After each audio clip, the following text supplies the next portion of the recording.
I didn't go back for the reunion or the celebratory dinner my mother had spent 2 weeks planning. I went back because my brother's fiancé looked across that dining room table, saw my name card, and turned the color of old snow. He didn't do it dramatically. He didn't drop his glass or choke on his wine. He just stilled.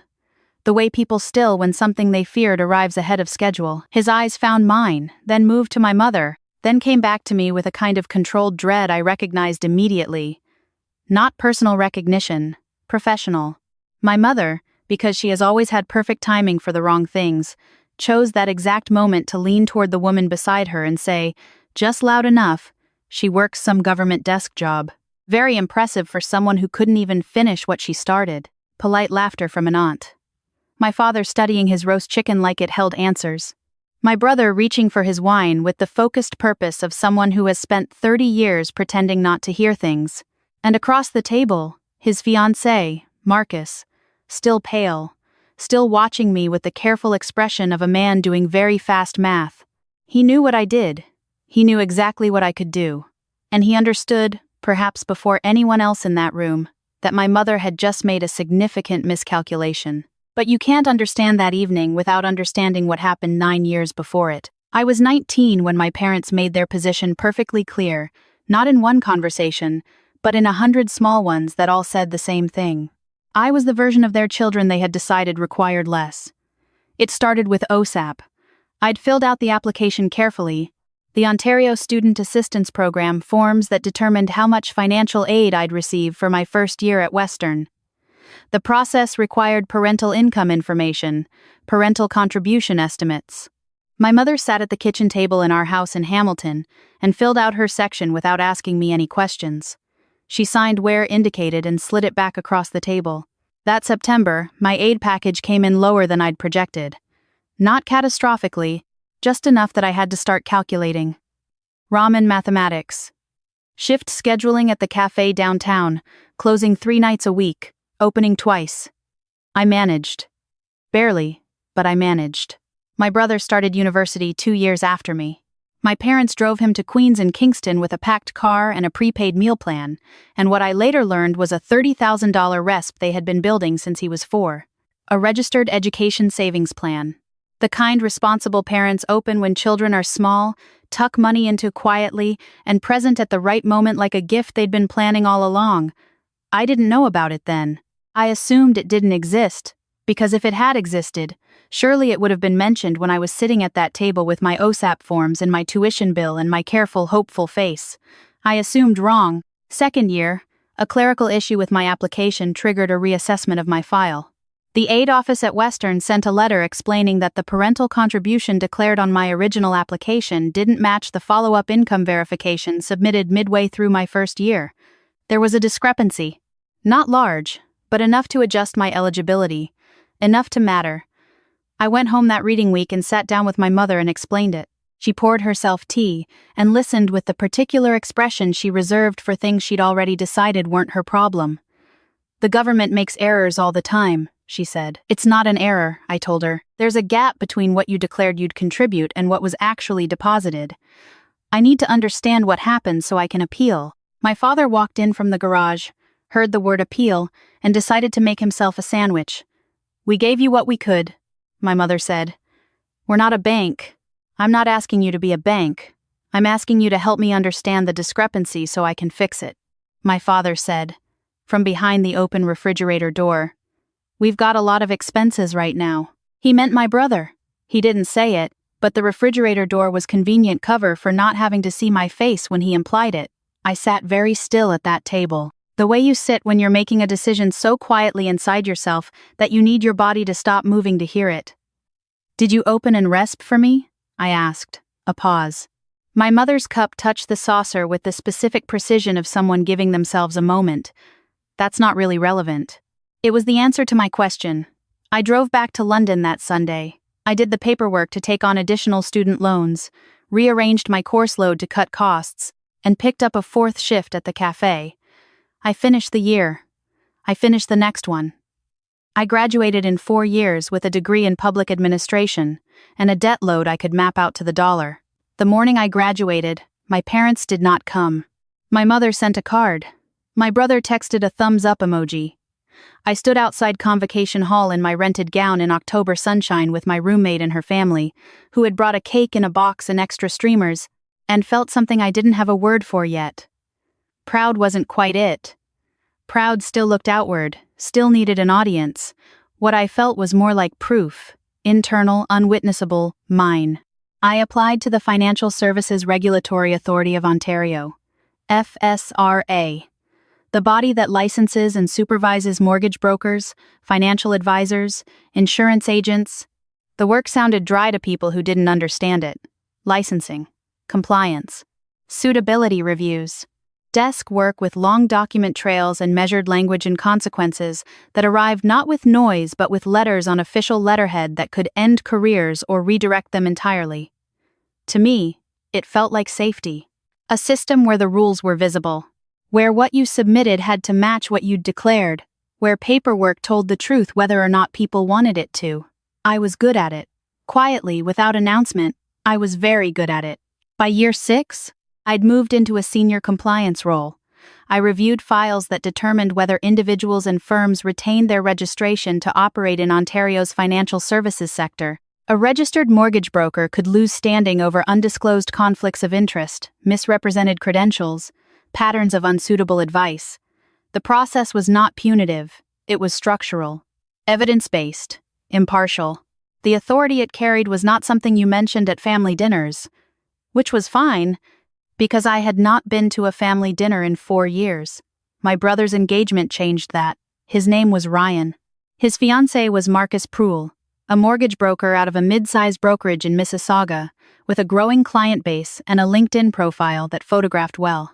Ryan had met him at a charity golf tournament. They'd been together 2 years, and the engagement was the kind of announcement that generated a group family text I stared at for a long time before I responded with a short congratulations. The formal dinner was my mother's idea. A proper introduction. The whole family, all of us together in the house in Hamilton for the first time in years. She called me directly, which she rarely did. Her voice had the particular warmth she deployed for occasions, the warmth that felt like a coat borrowed for company, and returned afterward to the closet. I almost said no. I had a reasonable excuse prepared about a work conflict, something vague enough to be plausible. Then I pulled up Marcus Proulx's name in our internal system, because it was my job to, because cross-referencing names is something compliance officers do without drama or agenda. His file had been flagged 3 months earlier. Not for anything criminal. Not for anything dramatic. A pattern of commission structures on refinancing products that fell just inside acceptable parameters but warranted closer documentation review. A complaint from a former client, unresolved. 2 incomplete disclosure forms from the previous fiscal year. Nothing that constituted a finding yet. Everything that constituted a file I was assigned to. I sat with that information for several minutes. Then I RSVP'd, yes. The drive to Hamilton took just under an hour.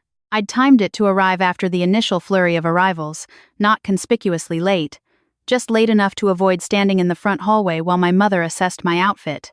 The house smelled the same, lemon cleaner and the particular wood of the staircase, and something roasting in the oven that I recognized as my mother's company recipe, the one she only made when impressions mattered. Ryan hugged me first. He was better at warmth than either of our parents, always had been, and his hug was genuine in the way that made it complicated to be angry at him directly. Marcus stood beside him and extended his hand with the practiced ease of a man who had spent years building rapport on first contact. The moment his eyes reached mine, he stopped. Not obviously. A half-second hesitation in the handshake, a controlled recalibration. He'd seen my full name on the place card. He'd put it together. "Nice to meet you," he said. His voice was steady, his eyes were not. "You too," I replied. We sat down to dinner. My aunt and her husband. My parents, Ryan and Marcus. Me at the end of the table near the window with the faulty latch that had been faulty since I was 12. My mother was in a good mood, which meant she was performing, which meant she needed an audience to perform the narrative she preferred. Our family as solid and successful and properly assembled. Ryan's engagement as a crowning moment. Marcus as exactly the right addition. I was the variable that complicated the picture. I had always been the variable. She works some government desk job, she said, to Marcus's mother on the phone call earlier apparently, rephrasing it now for the table. Very impressive for someone who couldn't even finish what she started. I watched Marcus's face. He understood that she had no idea. She was making a social comment about her daughter to smooth a dinner party. She did not know that the government desk job was the FSRA. She did not know that the file on her future son-in-law's brokerage registration was sitting in a review folder at my office. She did not know that the woman she'd just described as someone who couldn't finish things was in fact the compliance officer assigned to decide whether Marcus Pruell retained his professional standing to practice in Ontario. Ryan laughed, the soft diplomatic laugh he'd used his whole life to paper over moments he didn't want to examine. My father took a long sip of wine. Marcus said nothing. He looked at me with the expression of someone standing very still next to something that could move unexpectedly. I set down my fork. What I do specifically, I said, addressing no one in particular, is licensing review for financial service, mortgage brokers, advisors, suitability assessments, compliance documentation, that kind of thing. The table absorbed this in different ways. My aunt nodded vaguely. Ryan looked at me with the beginning of something uncertain crossing his face. My mother's expression thinned. Marcus said quietly, "I'm familiar with FSRA's work." Ryan turned toward him. "You know her office?" "We've had some routine correspondence," Marcus said carefully. His voice was a diplomat's voice now, choosing each word by weight. My mother looked between us, reading the register without fully understanding the frequency. "Well," she said, with the brightness of someone redirecting traffic. "That's a small world. More potatoes, Marcus?" Dinner continued. The conversation moved. But Marcus did not fully return to the ease he'd carried when I'd arrived. He answered questions, laughed at the right moments, held Ryan's hand across the table with genuine affection. Whatever he was managing, he managed it quietly. I gave him credit for that. It was after dinner, in the kitchen, when things shifted. My mother and my aunt were in the living room. Ryan had taken Marcus to see something in the garage, the classic family tour that meant my father was showing someone his woodworking setup. I was loading the dishwasher when my mother came in for a top-up of her wine and found me alone at the sink. "You could have worn something nicer," she said. Not meanly, just her standard operating frequency. "I look fine. I'm just saying it's a special occasion." "I'm aware." She poured her wine and leaned against the counter with the posture of someone preparing to be gracious about something. "It's good that you came." Ryan was glad. "I came for Ryan." "Of course." She swirled her glass. "You know he's doing very well for himself. The firm, the condo downtown, now Marcus. Everything coming together." I kept stacking plates. "Good. I just wish you'd found the same kind of stability." I set down the glass I was holding, slowly, deliberately. "I have a senior compliance role at a provincial regulatory authority," I said. "I own my condo outright. My student loans have been paid off for 3 years." My mother blinked. "There's no need to get defensive." "I'm not defensive. I'm accurate. You always do this. Make everything about..." "About what?" She stopped. A pause that told me she hadn't expected that particular tone from me. The tone that carried no anger in it. Only fact. Ryan appeared in the kitchen doorway then, Marcus behind him. Ryan read the atmosphere in the way younger siblings learn to read it early, as a survival skill. His face went careful. Marcus stepped forward. "I owe you a conversation," he said to me. His voice was quiet, addressed only to me, but not private enough for the room to miss. Ryan frowned. "What conversation?" Marcus looked at him, then back at me, the conflict visible across his face. He was a decent person, I'd decided. Not a malicious person. A person who'd let paperwork slide, let disclosures sit incomplete, let a commission structure edge toward a line without fully examining why he was edging toward it. "There's a file," he said to Ryan. "At the FSRA. A compliance review of my brokerage registration." He exhaled. "I didn't know your sister was the assigned officer until tonight." Ryan's frown deepened. "Okay. And I should have disclosed the file to you." He paused. "I should have mentioned it before the engagement, before the dinner." My mother's wineglass lowered. "What kind of file?" "A regulatory review," I said evenly. "Fairly standard. It doesn't constitute a finding. It means documentation is being examined." My mother's gaze sharpened with the particular focus she reserved for threats to the picture she'd built. Can you not just recuse yourself? Isn't that obvious? Your family. Not yet, I said. But yes, that's the appropriate step once the relationship is disclosed to my supervisor. Then do that. Ryan said, Mum. I'm just saying she should. Mum, stop. That landed. Ryan rarely used that particular voice. It was quiet and definite, and my mother recognized it. I reached into the jacket I'd hung over the back of my chair at the table and withdrew an envelope. Not large. Not dramatic. The kind of envelope that looks like routine correspondence until someone recognizes their own history inside it. I placed it on the counter between my mother and me. This isn't about Marcus's file, I said. That's a professional matter, and it will be handled professionally. My mother looked at the envelope with the narrowed eyes of someone calculating whether to touch it. What is this? Ryan asked. Documentation from my original OSAP file, I said. And a supplementary record from Western's Financial Aid Office. I requested it under FIPA last year, the Freedom of Information and Protection of Privacy Act. My father appeared in the kitchen doorway then, Ryan having sent a look over his shoulder without meaning to. He saw the envelope. He saw my face. Something in him recognized the shape of the moment before he understood the content. I found the discrepancy, I said. The one from second year that was explained to me as a government error. It wasn't a clerical error. The income support declaration submitted at the beginning of my first year indicated a parental contribution of $4,000 annually. Midway through the year, an amendment was submitted removing that contribution, citing a change in financial circumstances. I paused. No change in financial circumstances had occurred. The RESP that had been opened in Ryan's name and funded with $30,000 was opened the same month as that amendment. Silence. My father took a half step into the kitchen and stopped. The amendment redirected the available family support assessment, I continued, which reduced my OSAP eligibility by roughly $6,200 over 2 years and increased my loan-to-grant ratio considerably. My mother's voice came out thin. That's we were managing 2 university tuitions. You were managing one, I said. Mine was loans. Ryan turned to my father. Dad.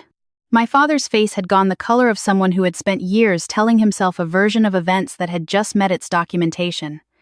His mouth opened. He said, We didn't fully understand what we were signing. Marcus, who had been very still near the refrigerator, said nothing. The amendment required both signatures, I said gently, without accusation, because I had spent time deciding how to carry this, and I had decided to carry it without heat. My mother said, This was years ago. Why are you doing this now? At a dinner. When Ryan just got engaged. What exactly is the point of this? I looked at her for a long moment. Because I've been the only person who understood the full picture, I said. And I spent a long time thinking that was fine, that I could build everything I built without this conversation ever happening. I paused. But Ryan deserves to know. And honestly, so do you. Not because it changes my life is built. But because this happened, and pretending it didn't, is its own kind of damage. Ryan was quiet. He was looking at the envelope with the expression of someone unwilling to open something and equally unwilling to walk away from it. My mother's voice cracked, just slightly. You're trying to humiliate us. No. I said it without irritation. I'm trying to exist accurately in this room for the first time. Marcus cleared his throat. Ryan. His voice was careful. Tender in the way that came from genuine care for someone. I think you and your family need some time. Ryan looked at him. A look that contained more than the moment. Yeah, Ryan said. I think we do. My mother left the kitchen. My father sat down heavily at the table. The same table where he had told me 18 years ago that your mother's right when I'd asked for help. He looked at his hands. Marcus excused himself quietly and went to find Ryan. I washed the rest of the dishes. I didn't hurry. I didn't perform composure. I was simply calm, the way I had become calm over years of doing careful work in a system that required steadiness under pressure. I'd learned that calm wasn't the absence of feeling. It was a different relationship with it, my father said. From behind me, I didn't understand the form. I turned off the tap. I know, I said. He looked up. Surprised, maybe, that I believed him. That doesn't mean it didn't have consequences, I added. He nodded. A slow, truthful nod. I don't know how to fix it, he said. I dried my hands on the dish towel, folded it back over the handle the way my mother liked it. The small muscle memory of a house I'd grown up in. I don't need you to fix it, I said. I needed you to know what happened. There's a difference. He put his face in his hands, not dramatically, just exhausted. The particular exhaustion of a man who has spent a long time carrying something he kept setting down in the wrong places. I found Ryan on the back porch. He was standing at the railing looking at the backyard, which was dark and ordinary and the same as it had always been. Marcus had gone inside. The November air was sharp and honest. Ryan didn't look at me when I came out. He looked at the fence. "Why didn't you tell me?" he said. Not a question. Something between grief and recalibration. I didn't think you could have done anything about it. I would have tried. I know you would have. I leaned on the railing beside him. That's actually why I didn't tell you. I didn't want you carrying it too. He turned then. His face was undone in a way I hadn't seen since we were kids, since something had actually broken through the managed surface of this family. I had an RESP, he said flatly. I know. They never told me you didn't. I know. I used that money like it was just always going to be there, like it was normal. It was your normal, I said. That's not the same as your fault. He leaned forward over the railing, forehead dropping toward his arms. A long exhale. How are you so calm about this? I've had 9 years, I said, and a lot of compliance documentation to review. He made a sound that was almost a laugh, the kind of sound that lives at the border between things. Is Marcus's file serious? He asked quietly. It's reviewable, I said. That's different from serious. I'm recusing myself first thing Monday. The file will go to a colleague. Whatever the outcome is, it'll be fair. That's all I can tell you. Ryan nodded slowly. Is he a good person? Professionally? I can't give you a professional opinion, I said. Personally, I think he told you the truth tonight when he didn't have to. That means something. Ryan was quiet. Inside, through the back window, I could see my mother at the sink, doing the last of the dishes I'd left. Her back was straight. Her movements were precise. She would not come outside. She would not initiate what needed to happen next. That was not a skill she had ever developed, and I had stopped waiting for her to develop it. My father appeared at the window briefly, looked out at us, went somewhere else. I used to think you just wanted to leave, Ryan said. That we weren't enough. That you preferred the loans and the part-time job and all of it over just being here. I know you thought that. Did it bother you? That I thought it? Yes, I said. For a while. Then I decided the only thing I could control was what I actually built. He looked at me sideways. His voice was careful. Are you okay? Like genuinely? Yeah, I said. And meant it. Because you seem I don't know. You seem like you're in charge of yourself in a way I've never been. That took time, I said. And a lot of very boring government paperwork. He laughed then. A real one. Surprised out of him. We stayed on the porch a while longer. Not solving anything. Not making promises we'd have to renegotiate. Just standing in the cold in the same backyard where we'd grown up differently. Two people shaped by the same place into non-identical things. Inside, my mother did the dishes. My father sat somewhere I couldn't see. Marcus was waiting for Ryan with whatever patience he could gather, which seemed, from what I'd observed, to be considerable. The drive home was quiet in the way I liked. Highway lights, distance accumulating steadily between me and Hamilton, the particular silence of a car at night that asks nothing. The weeks that followed were procedural. I disclosed the family relationship to my supervisor Monday morning, as I'd told Ryan I would. The file was reassigned. My supervisor asked no questions beyond what was required. The process was what it was, separate from everything that had happened in that kitchen, contained by the integrity of the system the way systems are supposed to work when people do their jobs correctly. My mother called once. She did not apologize. She said she hoped I understood they had done their best, that parenting was complicated, that she hoped I wasn't going to make this into something that divided the family permanently. Her voice carried the tone of someone who expected to be absolved on the basis of good intentions declared retrospectively. I told her I appreciated the call. I told her I wasn't interested in a permanent division. I told her that I also wasn't interested in pretending the last 9 years had been unambiguous. She said, "You're very hard, you know that?" I said, "I know that's how it looks from where you're standing." She didn't call again. Not for a while. My father sent an email 3 weeks later. Long, irregular, the kind of writing that comes from someone unaccustomed to saying things in writing. He apologized. Not fluently, not with the architecture of someone who had prepared carefully. He apologized the way people do when they've finally stopped constructing alternative explanations and are left with only what actually happened. I read it twice. I didn't respond immediately. I let it sit for a week. Then I wrote back. Not warmly, not coldly, but honestly. I told him I wasn't carrying hatred. I told him that accountability and forgiveness were not the same step. I told him that I was open to something, though I wasn't sure yet what it looked like. He replied the same day. He said that was more than he'd expected, and he was grateful. Ryan texted me in December, after a long quiet. He and Marcus had postponed the formal engagement party. We're taking some time. He said Marcus had been cooperative with the reassigned review, had disclosed everything proactively, had retained a compliance lawyer who his colleague seemed satisfied with. He didn't know the outcome yet. He said that regardless of the outcome, some things had shifted in his understanding of the relationship, and he was trying to figure out what he was building. I told him I thought trying to figure out what you're building was actually a good place to start. He sent back a thumbs up, then changed it to an actual sentence. I should have asked you more questions when we were kids. I put my phone down and sat with that for a moment. There is a version of this story where I walked into that dining room in Hamilton with something to prove and left having proven it. That version is not untrue.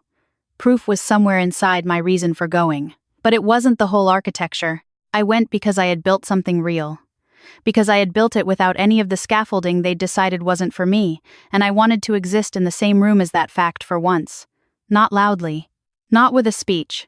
Just present, actual, impossible to misread. I went because Marcus Prohl's file had crossed my desk and professional ethics required I be disclosed in any room where I might be perceived to have a conflict. That was just procedure. But procedure, it turned out, can occasionally walk you back into a kitchen in Hamilton and ask you to tell the truth at a table where truth had always been redirected toward whoever was more convenient. I went because some things don't resolve unless you're in the room when they unspool. Because silence, long enough, starts to feel like complicity in someone else's version of your own life. People assume that what I was carrying looked like anger. It didn't. Anger burns outward. What I carried was more like a question I'd been living inside for 9 years. Does the truth of what happened matter to anyone other than me? At that table in Hamilton, under my mother's dining room light, watching Marcus Prohl go pale at the sight of my name card, I found out it did. Not because of the file, not because of the RESP documentation or the OSAP amendment or the signature my father had finally stopped explaining away. Because Ryan, standing on the back porch in the November dark, had said, I should have asked you more questions. That was what I had actually come for. A sentence that acknowledged I had existed, specifically, all along. The rest was just paperwork. And I had always been very good at paperwork.